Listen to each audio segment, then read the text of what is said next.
श्री स्वामी समर्थ महाराज की जय.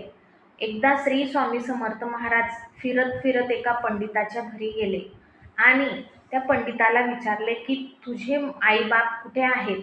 तेव्हा तो पंडित म्हणाला की माझे आईवडील आता मृत्यू पावले आहेत. त्यावर स्वामी महाराज म्हणाले की हे पंडित, तुझ्या छोट्या मुलाच्या पाळण्याची जी दोरी आहे ती सर्पयोनीत असलेला तुझा जो पिता आहे तो हलवीत आहे. मृत्यूच्या वेळी तुझा वडील जो आहे तो वासनेत अडकला होता, त्यामुळे त्याला सर्पयोनी मिळाली होती.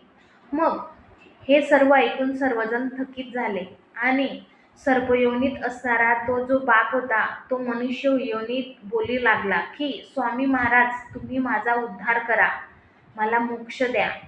यावर स्वामी महाराजांनी सांगितले की तुझं या जन्माचे जे दोष आहेत त्याचं क्षालन होऊन तू एका सरोवरात